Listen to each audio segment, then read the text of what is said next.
কামারপুকুরের ধর্মের সংসার। শ্রীরামকৃষ্ণের পূর্ণ জন্মভূমি হুগলি জেলার কামারপুকুর গ্রাম, কলকাতা থেকে মাত্র 70 মাইল পশ্চিমে। এই গ্রামের অপূর্ব শোভা। ছোট বড় অনেক পুকুর, কোনোটি আবার শতদল কমলে পূর্ণ। চারিদিকে মাঠের পর মাঠ, নানাবিধ দেবালয়, আরও কত কি। কামারপুকুরের পশ্চিমে দেড়ে গ্রাম। এই গ্রামে ক্ষুদিরাম চট্টোপাধ্যায় নামে এক সত্যনিষ্ঠ সদাচারী ব্রাহ্মণ বাস করতেন। গৃহদেবতা রঘুবীরের পুজো না করে তিনি কিছুই খেতেন না। গ্রামের লোকেরা তাকে খুব ভক্তি ও শ্রদ্ধা করত। তার স্ত্রীর নাম চন্দ্রমণি দেবী। তিনি খুবই সরল ও ভক্তিমতী ছিলেন। সকলের প্রতি তার ছিল অপার স্নেহ ও ভালোবাসা। একদা গ্রামের জমিদার রামানন্দ রায় মিথ্যা মকদ্দমায় ক্ষুদিরামকে নিজ পক্ষ সাক্ষ্য দিতে বলেন। সত্যনিষ্ঠ ক্ষুদিরাম রাজি না হওয়ায় জমিদার তার বিরুদ্ধে মিথ্যে মামলা করে পৈতৃক সম্পত্তি নিলাম নিলেন।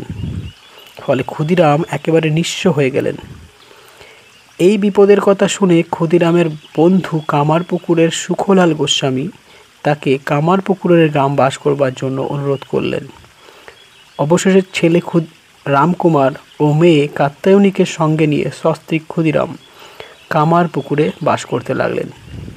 বন্ধুর দেওয়া লক্ষ্মীজলা নামে 1 বিঘে 10 ছটাক জমিতে এত ধান ফলতে লাগলো যে তাতে সারা বছর চলে যেত। উপরন্তু অতিথি সেবার মতো কিছু বাড়তিও থাকত। এই সময় এক অদ্ভুত ঘটনা ঘটল। ক্ষুদিরাম একদিন অন্য গ্রাম থেকে বাড়ি ফিরছেন। অনেকটা পথ হেঁটে খুব ক্লান্ত। বিশ্রাম নিতে গিয়ে একটা গাছের তলায় ঘুমিয়ে পড়লেন। কিছুক্ষণ পরে স্বপ্ন দেখলেন ভগবান শ্রীরামচন্দ্র একটা জায়গা দেখিয়ে তাকে বলছেন, আমি এখানে অনেক দিন অযত্নে অনাহারে আছি, আমাকে তোমার বাড়ি নিয়ে চলো, তোমার সেবা নিতে আমার একান্ত ইচ্ছা।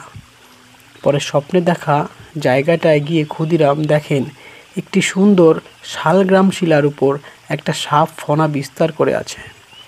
ক্ষুদিরাম দেখে সাপটা চলে গেল। জয় রঘুবীর বলে তিনি ওই শিলাটি তুলে নিলেন।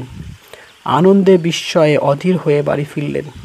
তারপর শিলাটিকে গৃহদেবতা রূপে প্রতিষ্ঠা করে নিত্য পূজা করতে লাগলেন এবং তার আরাধনা এবং সারা দিন রাত একাগ্রতার সঙ্গে তিনি সেই পূজা আরাধি এবং ইত্যাদি অন্যান্য আনুষঙ্গিক অনুষ্ঠান তিনি করতে লাগলেন।